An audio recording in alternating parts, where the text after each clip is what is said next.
Well, welcome. Tonight, we're going to talk about a position in Milford that we hope is the most boring position ever, which is never that way, but police chief being bored is a good sign. Why don't we start with an introduction? I'm Robbie Tusino. I'm the police chief in Milford. Coming up on 2 years. It'll be 2 years before you know it, right around the corner. Any surprises? You were deputy chief, so you were doing basically all the steps anyway. Yeah, there's really no surprises. I don't think that anybody's really ready to field the calls, the emails, and all the other correspondences that go along with this job, because that's 24/7. I mean, even if you, try to, go to the Cape for 2 days, you can't. And you have to make sure you have good cell service or Wi-Fi. These are things you don't have to think of usually. Yeah, if I want to go to the mountains to watch a Penn State game, if my phone works kind of okay, that's Right. fine. Yeah, I mean, I'd argue if you're going away on vacation, it's even better if your phone doesn't work, right? You don't want that, but that's not the case with this position. You always have to be in contact, and to your point, you can have what appears on the outside is a boring, quiet day, and the flip of a switch, that all changes. So yeah, it's been busy. Let's say that. But more or less what you expected. Yes, yeah, absolutely. How big is the Milford force? We have 52 total officers between command staff and patrol officers. And how does that rank to towns that are 33? I say 33,000 because I count the people we don't count. Yeah, and I'd say you got to go closer to maybe a little over 35. Oh, really? Yeah, I'd say that's more of a realistic number. I'd say we're just at 35, around 35. I think the census numbers for a long time have been, for lack of a better word, askew. I don't think they reflect exactly the population of Milford. No, not when you hear it's 28,000. Yeah, no, not even close. Yeah, you scratch your head, you're like, I don't think so. As far as our staffing with other, cities and towns that are our size, we're a little behind the curve, and it's really about calls for service, Al, right? That's what you look at, calls for service. And as far as calls for service with towns that are our size, we're behind a little bit as far as what we should have for personnel. Not a lot. It's not that anything's dangerous or unsafe, not at all. But as there's always things we can do better. A big problem in town, for me is traffic, parking, speeding, drunk driving. There's a lot of that goes on in Milford. And the problem with the vast majority of that is that has to be proactive police work. And, it was last year or the year before, I actually think I was deputy at the time, a resident called, and I chose to go out there and meet with this resident personally. And they said, one of the officers was here the other day. It was great. They were running radar. They pulled some people over. They talked to some people. They did some enforcement. But they were only here 15 minutes and they left. And I said, well, do you know why that is? And they said, no, because they had to go on a call. I can't justify pulling people out of the rundown for calls to service to put them in a neighborhood to do speed enforcement. You can't do that. It's we can't have people calling up asking for the police, whether it's an emergency or an incident that happened in the past. They call, we go. That's simple. So we could do better in the future is if we had, officers assigned to a traffic enforcement unit. Well, that's all they did. Now, people are always amazed to hear that you don't benefit from tickets. We don't. I thought it was the greatest thing ever conceived of is to say, we want you to give tickets for safety, not Yep. for revenue. Right. Yeah. And, any of the tickets, when we calculate tickets written because they do write a lot of tickets, believe it or not. That revenue goes right into the general fund. Right. It doesn't get carved out to the police department. You know, I never bring it up at budgets with this finance committee. It's a moot point. So we're not driven to produce revenue where, you know, and I can't speak directly to this, but the theory is that a lot of towns do that. They write tickets to generate revenue, to justify their existence almost. Well, it seems like certain towns around here, as it gets towards the end of the month, Yeah. you see more speed monitors. Yeah, speed, police enforcement. Yeah, yeah, yeah. It does seem that way. You know, I will say this, and I say this all the time. You know, I can say with 100% certainty, you know, because I know your reputation. You know, you're a great Milfordian. You're very well respected. You're smart. I can say with 100% certainty, I'm not going to have to interact with you dealing guns or drugs. I think you're pretty solid. But I got to tell you what, though, Al, I can't say with 100% certainty you're not going to get involved and someone's going to hit you going through an intersection. I can't say that. And I can't say that about anybody. I can't say that about me. You know, I can't say, you know, I don't drink. I don't drink at all. That's not a virtue. I just don't like to drink. But I can't say that I'm not going to be, you know, struck by a drunk driver. And it's not going to ultimately change my life. You know, the problem is we're all way too susceptible to motor vehicle crashes, right? Other people's bad driving. And, you know, there's great, you know, benefit sometimes in pulling somebody over and just acknowledging to them that, hey, look, do you know how fast you're going?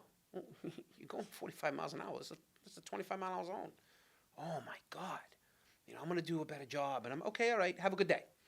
And a lot of times that's what an interaction is like, but you got to have that presence.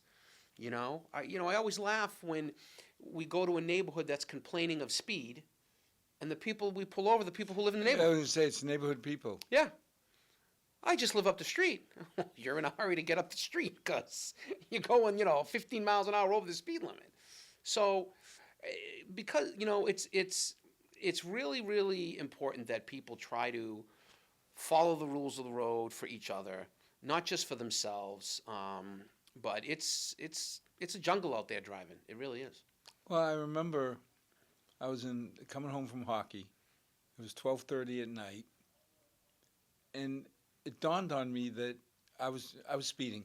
I was doing 40 and a 30, and the officer pulled me over, and he said, "Do you know how fast you were going?" I said, "Well, officer, probably too fast because you wouldn't stop me if I wasn't." Yeah.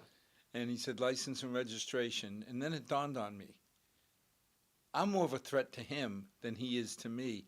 I had my hockey bag on the front seat. Mm-hmm. I looked at him, I said, the registration is in the glove compartment. How do I reach for it and not cause you agita? Yeah. Yeah. Because he doesn't know if I'm reaching Sure. for a gun or a knife. Of course. And he just started laughing. Yeah. And I guess he's done it long enough that he can Yeah. tell. Yeah. But Yeah, there I was, 12:30 at night, Sure. doing 10 miles over the speed limit. Yep. And then I should have known I was in third gear. I was, Yeah. It gets away from you, though, Yeah. right? I mean, driving gets away from you. I mean, I'll tell you right now, Highland Street, West Street, you know, these roads get away from you. If you're, especially a road that, you know, I mean, I don't know, what did, you know, the highway department, they repaved West Street, was it last year or the year before? I think it was last summer they repaved West Street, right? Well, that road's that's a raceway now. yeah, no, it's flat. Yeah, it's flat. There's no bumps. There's nothing to slow you down. So it gets away from you. So to have some, you know, enforcement that you're not just out there writing tickets, you're out there educating people. I mean, I think that goes a long way. You know. Well, I have had one ticket in 22 years. And it was for doing 60 miles an hour on the Mass Pike. Again, it's 12:30 at night. I'm coming out of Logan Airport in the tunnels. Yeah. And I got pulled over, and the officer asked me, "Do you know how fast you're doing?" I said, "Well, I'm at the top of third gear, so it's 60 maybe." Yeah. He says, "Do you know what the speed limit is?" I said, 65. He said, "Not in the tunnels." Yeah. And it was like, oh, I am sorry. Honest mistake. But that was the one ticket I got in 22 years. Knock on wood. You ever speed in the tunnels anymore? No, No. Well, there you go. See, No. did its job. Yeah. I hit the tunnels, I go down in 45. Yeah. You know, the other thing that are very helpful, but again, they're very expensive, are the flashing speed boards, right? Because that's essentially doing what we want to do. It's educating people. It's telling you in no uncertain terms, this is how fast you're going. But you're talking for one speed board, you're talking $3,000 to $5,000, like that. I mean, and that's on the low end. You know, you want to get the more expensive ones that show exactly how fast you're going, and flash slow down, and do all these other things. You're talking. The one on Purchase Street. What's that? The one on Purchase Street. The one on Purchase Street, that's expensive. I was going to say, that tells me I'm going too fast. That's a lot of money. That's a lot of money. And I think that was actually through a grant. Yeah, that was a lot of money, and it's solar powered, and it comes down. And that was a lot of money. So these things are expensive because, you know, I get a lot of requests, and what we do is we have a couple of, that one's not portable. Oh. That one's permanent. And it's very good. But the other ones we have are portable, and they're $3,000 to $5,000. So what we do is we take them back to the station, we charge them up, and then we can deploy them all over town. And the other thing we have in town, and I have two of these there, I think they were like $8,000 each. They're a little black box. And when people say that, you know, oh, they're you know, speeding on my street, okay, so this is what we're going to do. We're going to put this black box out there for 2 weeks. And then we're going to come back and we're going to download it, and somebody will call you back and go over it, the speeds. So we do that. And that's been a great tool for us. You know, we put it out there and we're like, okay, you know, you wouldn't believe, Al, the amount of traffic and cars some of these side streets have, in the thousands in a 2-week period. Crazy. You would have never thought it. In the small side streets. On the small side streets, because people are cutting through, you know? So when we put it out there, we call them back and say, well, you had, you know, in that time period, you had 3,000 cars that went by. And they're like, wow. I go, yeah, you had 3,000 cars. And what it's designed to do is it'll track all the speeds, but what it does is it gives us percentage breakdowns, right? What we're looking for in Speed Info is the 80th percentile. 80% of all these cars, what's the speed? Because that's a good measuring tool. If it's real high, then we'll put it on the list to deploy resources there when we can. Because that's the other thing too. When we can do it, we still put people out there. Be it 15 minutes at a time, we still have officers go to these certain locations and do the best they can. So that still happens day in, day out, night out. They still have a list of traffic enforcement locations that they go to and do their best.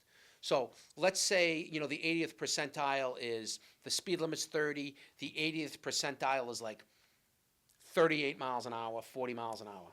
Well, then you'd put that on the list and have, you know, police spend some time out there to slow people down. The other thing it helps with is some people don't have a good perception of speed. They don't. And, you know, you sit out there with them in their house, and sometimes you pull the portable gun out, and, you know, you're like, oh, let's look at it together. I always love doing this. It's like, okay. And you get the speed gun, and you're like, how fast are they going? They're like, they're doing 50. I'm like, they're doing 28. You know? And well, but that's because the closer you are to an object that's moving, I tell them it's like an airplane. If you and I went outside right now and we looked up at a jet. They're not moving at all. Not moving at all. If we were standing next to the jet, it would pull your jacket off and go by you so fast. So I try to explain that it's all relative, right? But those speed boxes are very helpful. Well, I think you've hit on a profound point that sometimes if you're trying to modify behavior, being cordial, not giving me a ticket, making me feel like, okay, so I was doing 38, I just didn't pay attention, don't do it again. It's like, well, thank you. Of course. Yeah. You know, and the next time I go through, like I go in the tunnels, yeah, if I'm in my little red car, I downshift. Yeah. You know, it becomes Pavlovian. Sure. And to your point, you know, 30 mile an hour zone, 38, 41, 42, that's not egregious. 30-mile-an-hour zone, you're doing 60? Well, yeah. Like you didn't know you were going that fast. There's no way. You know, and what? You have all the windows down and the radio on. You didn't know you were going 60 and a 30? Yes, you did. Yes, you did. Or the old, you know, driving down the street, they put the motorcycle in neutral. Let it backfire because their friend lives next door. You know, you didn't know you were doing that? Come on. You knew you were doing that. Most of the streets in Milford, what is the 30. post? It's a 30? Most of them are 30. Some of them are 25. We've lowered to 25. Most of them are 30.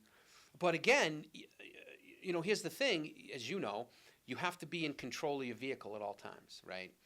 So there's actually in Chapter 90 in the Motor Vehicle Statute, it's called speed unreasonable, not prudent. And all that means is for the current conditions you're driving around and going through, you're just going too fast, whatever that may be. I mean, because you and I saying 30, okay, but 30 on Lee Street, where it's so tight, cars parked so tight, and I'll argue during the day, foot traffic there, especially after school, is insane. Kids cutting through to go over towards the Heights and stuff like that, coming from the other side, walking up. Well, if you're going 25, it's too fast. Yeah. It's too fast. So those are all things that you're supposed to be cognizant of if you drive a car. Well, I applauded Scott Christofoli in the Parks Department for shutting down Tank Field. Mm-hmm. Because when we used to go there for practice, baseball, t-ball, you had to park on Congress Street, half on the street, half on the grass. Mm-hmm. And I sat there and said, it's only going to take one kid Yep. to go out the wrong side of the car. Yep. And then you can say, well, 100,000 times only one kid got hurt. Right. But Yeah. if that one kid, Right. I mean, listen, anybody getting hit or hurt is you know, one too many. But it's tough. You know, we just don't have the resources to dedicate a group of people that this is what they do. so how does it break down? You got 54 people? 52. 52. Mm-hmm. How many are in the cruisers versus detectives? So there's 4 detectives and a supervisor, so there's 5 in Detective Bureau. Right. Special Operations has 4 total with a supervisor. Now, Special Operations also covers patrol, so they're not a good example of somebody who's outside of patrol. So they're always pulling cars over. I mean, the Special Operations group, especially when school or school events are in session, they're the ones that are driving around the high school. Like, let's say high school's in session. They're driving around the high school doing speed. They're driving around Brookside. They're coming down around, going down Congress Street so they can come down the backside, North Vine, come out Congress Street, go by Woodland. It's actually a nice setup. Go down, pick up Brookside, continue down, grab Memorial, come around Stacy. So they're doing enforcement around this whole track, if you will, the whole time that the schools are in session. And that's really, been such a positive thing of slowing people down, especially when school's in session. Because as you know, when school's in session, the speed limit drops to 20 in front of the schools. I didn't know that. Oh, yeah. Yeah. Yeah, when school's in session, all those schools are 20 miles an hour. Mm-hmm. That's crawling. And do you know why it's crawling? Because kids behave like kids. Kids behave like kids, and they did studies years ago. The National Traffic Highway and Safety Board is that at 20 miles an hour, you can stop a car on a dime. That's why they came up with 20 miles an hour. I mean, if the road's dry and, Right. and the cars drive right. If you slam on your brakes at 20 miles an hour on a dry road, You're going to stop. it's going to put you forward, and the car's going to stop. That's the cutoff speed. But still, you have to pay attention. You know, kids running in and out. I mean, I don't know about a lot of the kids, but if they're anything like me, at the end of the school day, you want to get out of there. You're looking to get out of there. You're going to run out of there as fast as you can. So these are things we need to be cognizant of. You know what I mean? And we'll get there. Small bites. Overall, is Milford experience higher crime or lower crime than most cities our size? Well, I would say cities our size, I would say probably lower crime, but that's because of the police. I'd say we're right in the average. And what do I mean by that? Case in point. In the last year and a half, the Milford Police, with the Detective Bureau, have made more gun arrests than they did in the previous 15 years. Gun arrests? Yeah, illegal guns. People selling guns. People possessing guns. Pretty crazy. So in the last, you think about that, in the last year and a half, we've had more gun arrests than we have in the previous 15 years to that. No, these are not your typical Milfordian people, because if I want a gun permit, I can go down, and chances are I haven't been an axe murderer, I haven't sold drugs, I haven't done anything that you would disqualify me for. Right. So I could get a gun permit. Correct. So these people involved in illegal activities? These are criminals. Yeah. Yeah. I didn't want to say it, but Well, no, these are people who are criminals. They have a criminal past. This is nothing new for them. And, it's a big moneymaker. And this is just another commodity they sell. But the Milford Police, working with a lot of federal agencies, have done some great work. The Detective Bureau, the work that they've been doing, the follow-ups, the relentless tracking leads down, staying with certain cases. It's really been impressive what they've been able to do. let me put you on the spot. Go ahead. Rumor Mill Central says Milford police are working with ICE and they're arresting little brown people for no reason. I don't know about the little brown people, and absolutely not for no reason. But again, you heard ICE picked up some Hispanic people at church or outside the church, and the rumors flew all over that they were doing that with your staff. So, interesting. So let's back way up. I had people come in to my office that were, I like to call people undocumented citizens. I don't like illegal. I like undocumented citizens. So come into my office and wanted to talk to me. And I'm obviously keeping a lot of it vague for a reason. These people said to me, hey, I can't believe you're letting this other person live in town. They're from my village. That person is a murderer. Huh?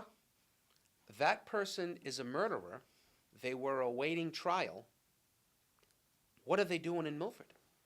I saw them up at Shaw's. Boom, boom, boom, back and forth. Okay. Sure enough, the person is wanted for murder in their country. We work with the federal agencies. The detectives do a great job. They take the person into custody. Fast forward, another neighbor of this person comes in to say, hey, that person was a good person. Why did you guys arrest him? Same person. So I offer you this, right? John Wayne Gacy was a serial killer. If you asked people who knew John Wayne Gacy, they would tell you he was the greatest guy in town. He dressed up as a clown. He was good to kids. He did a lot of, philanthropy work. He did a lot of, donating his time for civic events and stuff like that. He was killing people, burying them under his house. My point is, you don't know what's really going on with a lot of people. And the only thing that I can promise you is the people that are taken into custody by ICE, by us, by ICE and us, have warrants for crimes. And I think that's the key. Of course it is. Because people don't understand that you just don't come in and pick off somebody because they're green, yellow, brown, whatever, and scoop them all up. No. My understanding is ICE comes in with a warrant. Correct. And talks to the local Correct. police to Right. say we want to implement or They want to go arrest this person. You know, this person, whether they're in church or Doesn't at matter where you are. McDonald's, wherever they are, they're Yeah. wanted for this. That's right. And you know, and I know you and I have talked about this, you know, off camera. But so here's my thing: when law enforcement agencies say that they're not going to work with federal agencies, right? I guess I'm confused because you took an oath to support and defend the Constitution of the United States, right? And I don't understand how an agency can come into your area with a warrant and you're not going to help them. All right, stop there for a second. I'm going to argue that that's not safe or good for anybody. Why? We know the people. We know the town. We know all these things. To say we're not going to help you, we can't stop you, but you just go about and do your thing, not only is that going to cause turmoil, not only is it going to cause more fear, and who knows, maybe they do go to the wrong house. Okay? You need to work with the law enforcement agencies that are there. If you really care about your citizens, if you really care about the Constitution, if you really care about people's freedoms, you're going to work with these agencies to make sure that all those things are adhered to. Okay? Because we had an agency back when I first took over, came to town with somebody from a warrant, and they were going to pick up this person, and it was my guys that are like, whoa, whoa, whoa, whoa, whoa, whoa, whoa, hold on a second. There's kids in that, it was a multifamily. There's kids in that house, and there's a band concert down the street. If somebody takes off or fires a shot, where do you think that round's going to go? It's not going to stop. Right. It's going to travel down the street, God forbid, hit a kid in the house. All right? Let's find a better way to do this. Hey, this person works over here during the day. They leave their house at, 9 o'clock in the morning to go where they work. One even better, they're working at this construction site. Why don't we go to the construction site, wait for them to pull up, get out of the car, they're by themselves, we can see their hands, we can see everything that they're carrying, and we can just swoop in and grab this person. What about that? Great idea, let's do that. So they did that. Nobody got hurt. No harm, no foul. Well, I guess you swear an oath. But wait a minute, whether you swear an oath or not, you're supposed to live to the laws of this country. Yeah. I mean, it's like me saying, I don't like the IRS, so I'm not going to pay my taxes. Right. Nothing good's going to come of that.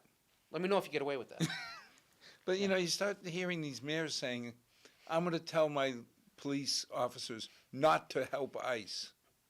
It's dangerous.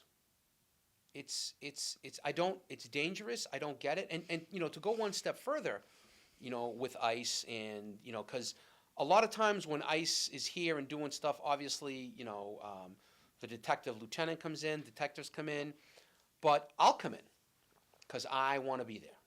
I want to see what's going on. So ICE is there. They have people at our station, treating everybody they have in custody the way we treat people. Something to drink, something to eat, top notch. Okay.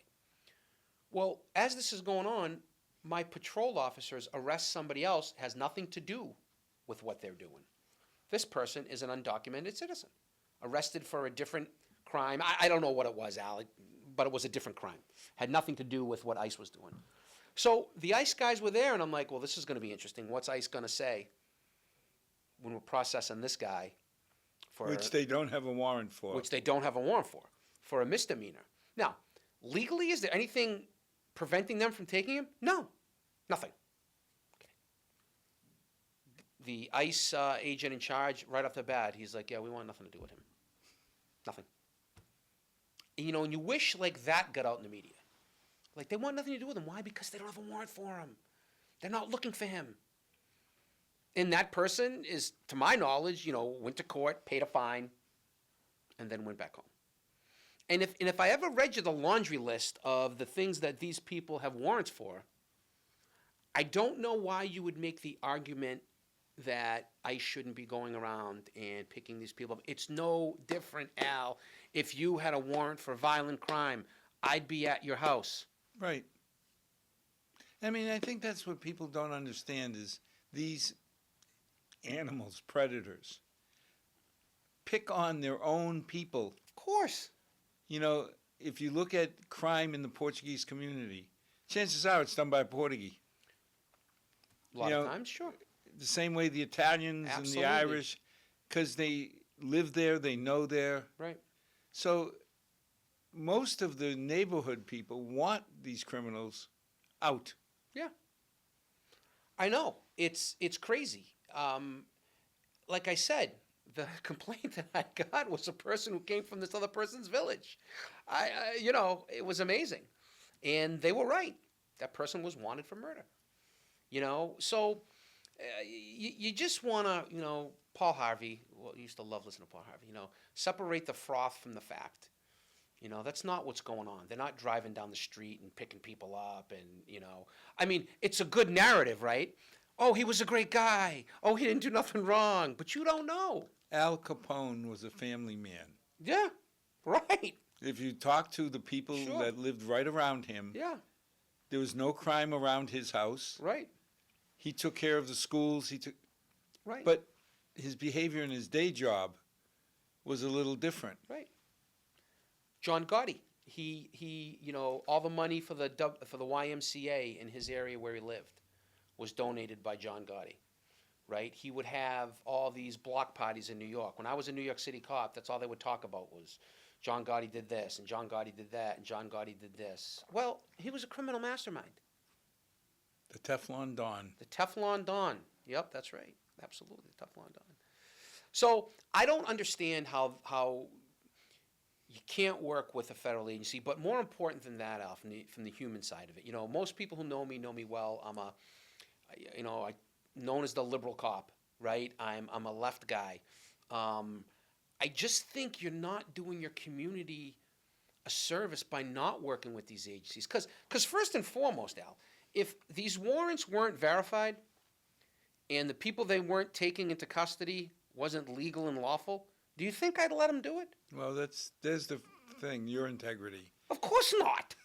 I would be like, what? Wait a minute. What is he going to jail for? We don't know. I don't like them. Yeah. No, you're not taking them.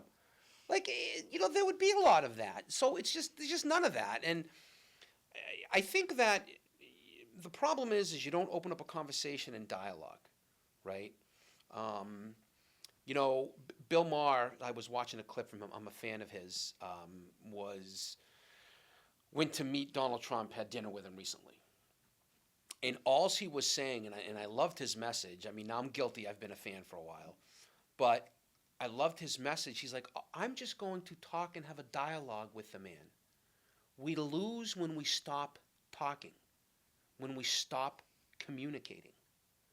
And why wouldn't you want to talk to these other law enforcement agencies and make it sure that your community is safe? But see, that's the key. If you're really looking out, I'm glad you help other communities.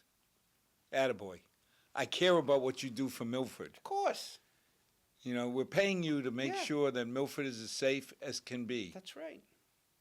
So if working with ICE gets rid of murderers, rapists, gun runners, You've hit it all. Drugs, throw that in there too, Al.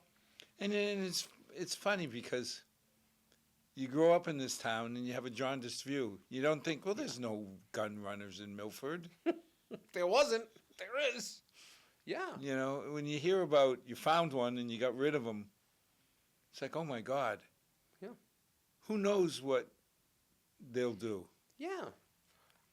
I just, when it's well thought out, when it's something that a lot of time and effort has gone into, and you got to understand, right? When ICE shows up, let's say ICE showed up on a Saturday, right? Let's say they show up on a Saturday. They've been planning that for weeks. They know what Al Correa's doing. They know what Robbie Tusino's doing. They've worked with our detectives.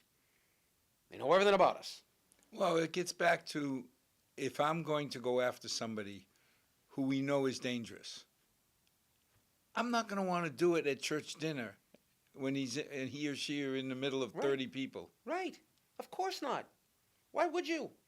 You're opening up your exposure. Nobody wants that. And, You know, the other thing that is just amazing to me, people don't understand exactly, like, let's say ICE does something and they come into town and arrest somebody, any agency, and they come to me, they come to one of the detectives, or they come to this, they come to that, and they say, hey, what'd that guy do? And you're like, yeah, we're not getting into it. And they're like, oh, that's because they didn't do anything. Yes, that's because they But didn't it's do like HIPAA. Yes, of course it You is. sit there and say, what disease do you have? Right. I can't tell anybody. Right, If I'm exactly. a physician. Of course not. Right. And I run into that all the time too, being a paramedic. That's right. You know, well, what was wrong with him? I know him. I'm like, I'm not telling you. You know, if they want to tell you, go see them. I can't tell you. I can't it's not tell you. I'm not going to. Right. I I can't. I'm not even getting into it with you. Well, the same thing happens, you know, on our side in the policing world. You know, hey, I saw the cops over here. What was going on? And we usually answer nothing. Well, that's because we're not going to talk about it with you. There's a reason we're not going to talk about it. But I can tell you, you know, and I'm glad that we got to talk on the air, that none of that is going on. Even the people that think that the rumors out there, well, there wasn't a warrant for that person. They weren't doing it. There's a warrant.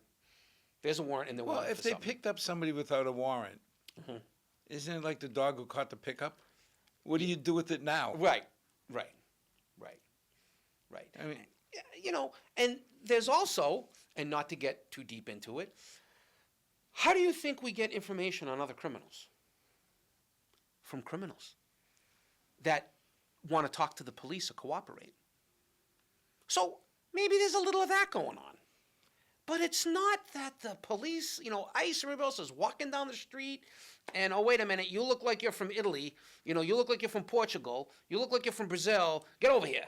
right. That's not even close. Today's Tuesday. We pick up Portuguese. Right, exactly, right. I mean, no, you know, it's today's Tuesday. We're going to pick up Al Korea. He's driving this car. He lives here. Here's where he goes for his coffee. This is what he does, and we're going to grab him. That's what goes on. Do we still give preference to hiring locals? We do. I mean, that to me, when I was, well, this was decades ago, and the old chiefs told me that that's one of the strongest things they can do, because they know the neighborhoods, they know the people, and they tend to stick. Yeah, that's huge. We've been lucky that a lot of the officers that wanted to transfer in that are already police officers are actually Milford residents. They started their police career in other towns because when they started, the police department probably wasn't hiring. And now they want to come back into Milford, and that's a huge benefit for us. You know, we like that. Like, you know, to your point, I think one of my greatest assets is, you know, both grandparents are from Milford. They came here from Italy, ended up in Milford. You know, my grandfather, you know, the only time, you know, that he came to this country and wasn't in Milford is when he was in World War I. But after that, he was right back in Milford. So to have that, to know the Heights, the Plains, South Side, you know what I mean? To know everybody, you know, I laugh, you know, when I tell everybody I'm probably the only kid that grew up around so many Portuguese people that doesn't speak Portuguese. You know, I blame my friends that are Portuguese. I'm like, all you taught me were bad words when I was a kid. And, you know, and I won't repeat them, but I should be able to speak fluent Portuguese. You know, I grew up, you know, in the 70s and 80s. I was born in 1970. And I tell everybody that I was growing up during the great Portuguese migration to Milford. And I grew up with a lot of kids that English was their second language. And alls I ever saw from their parents was work. I mean, what a work ethic, and work, and, you know, do for their kids, and work. You know, one of my best friends grew up at the Heights. You know, was a Heights person. Portuguese picnic, sneaking over there, eating lupini beans, you know, during the Portuguese picnic, and getting yelled at. Shooting the lupinis into the tuba. Yeah, exactly. And getting yelled at for being out late and all that stuff, and not going back to his house in time. I think of Carlos Ducaral from the Heights. Yeah, Joe Dias, my next door neighbor. of course. They never laid a hand on me, but Yeah. if I was getting out of line and they said something, Yeah, okay. sure. Because if they did, my father would have applauded them. Yeah, Because they were locals. They were Heights kids. yeah. I mean, it was always, comforting, growing up and interacting with police that you knew, and I was famous for going to, when I was on patrol, when I came in from New York City, going to house parties, and there'd be kids there, and I'd be like, listen, stop the drinking, pick up all the cups, you know what I mean, clean up the neighborhood, knock it off, and, listen, I got to tell your parents, I got to follow up with them and stuff like that. But you weren't there to get anybody in trouble. You weren't there, you know what I mean? Because there's value in that, Al. There's value in that. You have to go out of your way to try to, Tom O'Laughlin said it great years ago, and I use it all the time. These cases are better mediated in the living room rather than the courtroom. There's a value to that. There's a value to knowing that, certain areas of town, these are the problem areas. It could be parking. It could be drugs, but there is value in somebody who knows that. I live in my grandparents' house. That's how long that house has been there. That's how long we have been there. Know the neighborhood, know the people that have come and gone from the neighborhood. There's value in that, and we have that in a lot of our police officers. We're lucky. Now, on a good note, I hear you got some recognition on the family. We did. Yeah, we did. One of the, I don't know exactly what her title is. It escapes me, but she's with the Department of Mental Health and Well-Being, the DPH. She was actually out today, and her words are, this is the model, for the state. The things that you guys are doing here, the outreach, the follow-up, and she asked me, how did you come to that? And I said, I've been a paramedic 33 years. I said, if I take you to the hospital because you're having an asthma attack, when you get discharged from the hospital, you got pamphlets for a follow-up. Call your doctor this day. Go to the pulmonologist this day. Go see the allergist this day. Well, when you're suffering with mental health or addiction and try to get some wellness, there's none of that. Take care. Good luck. Well, talk about setting them up for failure. And we've seen such a reduction, Al, in those emergent cases. And her and I talked about that too, and she agreed with me emphatically. She said, her and I were talking, when somebody is in a downward spiral or a manic phase, or somebody who is experiencing, a crisis with addiction, now is not the time to try to fix that, Al. Right? Everybody says that. This is where the police reformers got it wrong. Yes, clinicians should be deeply embedded in the police department, family services unit, Milford.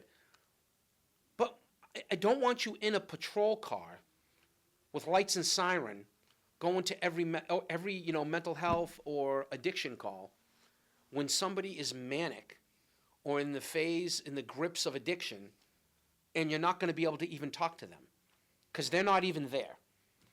No, that's not the time. The time is after crisis. What can we do to support you? How can we make sure that you get off this merry-go-round? That's where we've seen the success. Helping them get signed up for medicine. Getting them signed up for house checks, right, where people go visit them. Getting them signed up for groups, whether it be, I got to tell you what, people who we've had through the clinicians that work with us, Zoom groups, so they can do it from their phone. Right? Well, figure it. They could be out walking at Louisa Lake, sit down on a bench by themselves. They don't have to worry about anybody bothering them, and zoom in to a meeting of some peer support. Huge, Al. Huge. But we do the follow-up, because it could be something as simple as this, Al. How's it going, Al, with your meetings in your group? Okay. Well, what do you mean? What's going on? Yeah, I was doing real good, and I really liked the meetings, and I'd go for a walk with my dog, but my phone, I dropped it, and it's not working and stuff like this. Okay, so you need to get a new phone? Yeah. All right. Well, now he's missed 3 meetings because his phone's out. Doesn't want to do it at home on the computer because his mother will find out, and that embarrasses him. So my clinicians, the officers assigned, simply help this person get a new phone. This is a true story. Get a new phone. Hell. New phone, right back on track. Life is good. But without something so simple, okay, try calling all the lines with all the bureaucracy and get a new phone. Not going to happen. Not for someone who has no money, no means, and are in crisis. Good luck. They got this person a phone. Right back on track. Now, there's no emergent calls to the police. We're not running to this person's residence and trying to take them into custody to take them to the hospital.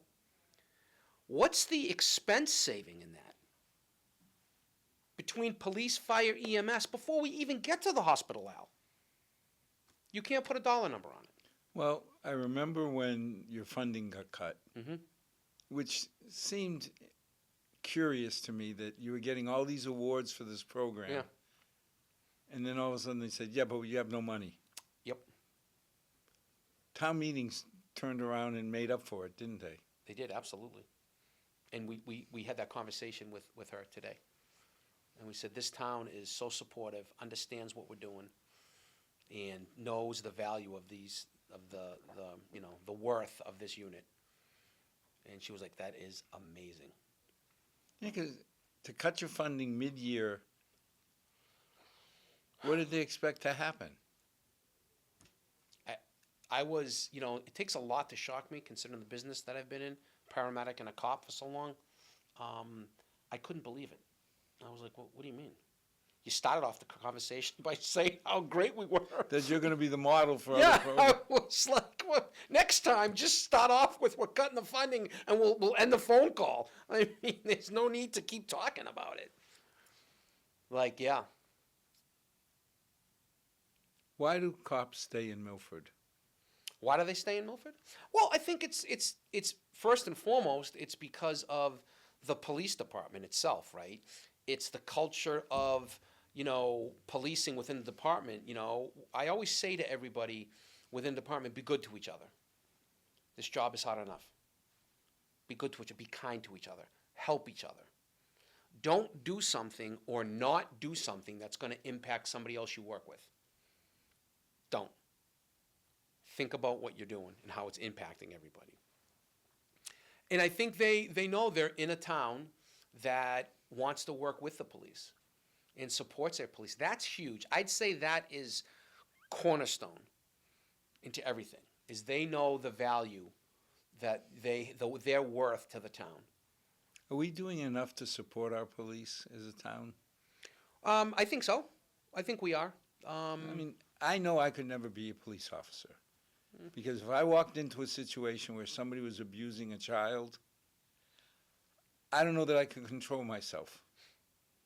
And Fair. I admire the cops who come in, put their lives at risk, and see animals preying upon little kids and can control themselves. I've never been in that situation, but I don't know how I would react. Yeah. I think, the only thing that I think we all struggle with is, I was union president. I was on the show as union president. And the union and I, see things the same way. I call it realists. What do I mean by that? Listen, I think every department in town is, worth what they get paid and then some.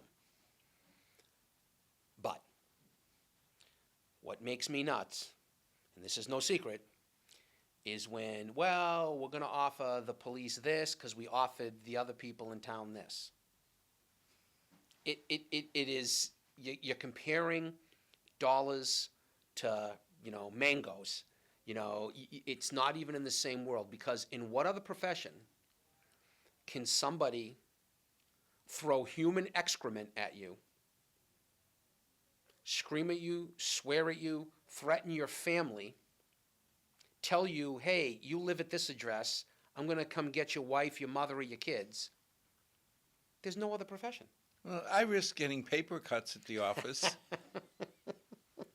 I guess that's not the same. Yeah, and this isn't even talking about the inherent danger, right? Because the inherent danger, certainly the fire department has, the mental anguish that these people go through, the police officers go through, to me is very concerning. And I'm not saying that the cops should walk down the street and people should line up and throw money at them. That's not what I'm saying. You just can't put it all in the same package. When you do that, to me, it feels like you're minimizing what actually goes on in the police department. That's all. Well, the other thing that I don't know that people understand is the pressure, the anguish, the agita that you put on the wives and kids. Yeah. I mean, I get up this morning, I go to work, and my wife's worried, will I get home in time for dinner? Not will I get home, period. Well, and what's your head going to be like when you get home? Yeah. Average age of an officer to have a heart attack, 46 years old. You're kidding. Nope. Fact. 46 years old, average age of an officer to have a heart attack. Then why do you do it? I don't know. My whole life I thought there was a need to do it. Felt compelled to do it. Same thing with being a paramedic. Well, I've always felt proud when I can say that we've had 2 demonstrations concerning our police department, both positive. Both positive. Both on the pro side. You never hear that in the papers.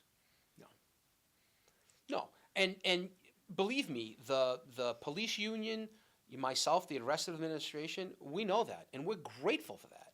Very grateful for the support. Like I said, that's why a lot of people want to come and work here. The team that works with me, when they go to a coffee shop and they're there and they have a chance to get a coffee, I go into roll call and I tell them, I go, hey, if you guys have a chance, go to the coffee shop over here. Go inside, try to have a coffee, because there's a bunch of people in there that want to see some cops. They go, okay, all right, and you wouldn't believe the interaction we have. Hey, I got this broken down car, moved out of this guy's house. I helped him out with this. I helped him out with that. People like to see that. We're not a community that shuns our police. We embrace our police.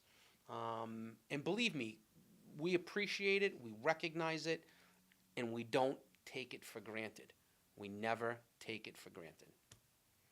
I remember going down to Craft Roots one night, and we had a college kid who went to school with my daughter living with us. And we sat down, and Tom O'Laughlin, his wife, was there, and we talked for a half hour. And they left. And Chris looked at me and says, you don't even understand what just happened. I said, what do you mean? He goes, that's the police chief. I said, no, it's my neighbor Tom. But he is the police chief, but he's my neighbor Tom. He goes, Al, he came from a part of Virginia where he said, as an African-American male, I would not have the opportunity to just sit down and have casual conversations with the police chief. He says, you don't appreciate what you have in Milford. Which is crazy to me, and I know it's crazy to Tom. Like, that's crazy to me. What? I go from place to place and try to talk to people and interact with them. But so do a lot of the officers. Like, nobody is standoff here. Our interaction with people is, if you look at the way our police department perceives the interactions, is we call them interactions. We don't say, oh, I dealt with that person. No. We interact with that person. We talk to that person. The vast majority of the police department, I know well enough that if someone comes in and says, that cop showed up and started screaming and swearing at me. No, he didn't. You can look right at him and go, no, they didn't. No. You're lying. Like, I know you're lying. You want to keep lying? How do you want to do this? And they're like, oh, well, he wasn't nice. What do you mean? Well, I mean that, he just, he asked me some questions. That's okay. So you came in and said he was screaming and yelling, and that has turned down to He was asking you a bunch of questions. Well, it's just like when you look at the officers in the schools, like Anthony. Mm. He's got the right attitude, temperament, Absolutely. because he's dealing with teenage kids. Yes. Talk about the most unstable, crazy group of reactions you're going to get. You know, and what's telling about the job that Anthony and Cody do, because Cody does Stacy in the lower schools, you want to talk about the job that they do and where the proof is in the pudding. We had an incident that we had a bunch of high school kids that were involved. It was a fight or whatever, and I'm there, and there's a couple of the officers there, and there was like a group of 8. They were very standoffish with us. Very abrasive, didn't want to talk to us, any of that. Anthony showed up. The second he got out of the police car, Officer B, Officer B, Yeah. yo, we'll talk to him. We're not talking to you. We don't know you. Yeah, and I'm like, everybody just let Anthony do his thing. And, you know, it's so interesting because in watching Anthony, he didn't go in there and was like, okay, everybody. You know, Anthony walked in and goes, no, I'm not hearing it. You sit down. No, what happened here? You know, boom, boom, boom, boom, boom, boom, boom. Don't be like that. Don't do this. I was blown away. I was blown away. Well, whatever you're doing, please keep doing it, because it seems to really be resonating well with the town. I appreciate that. Thank you. And like I say, when you can show up and say, I need hundreds of thousands of dollars because the state cut me off, and town meeting says, okay, you got 30 seconds to tell us what you're doing, but we inherently trust you. The support's been amazing, Al. So look forward to having you back come the end of the year. Absolutely. And it is an amazing place, Milford. We're full of amazing people. Our first responders. These are the people that run towards the bullets so that we don't have to. That run towards the problems to keep us safe. Just amazing. As always, thanks for joining us. To our 6 loyal viewers, may God bless. May tomorrow be a safer night than tonight. Good night, all.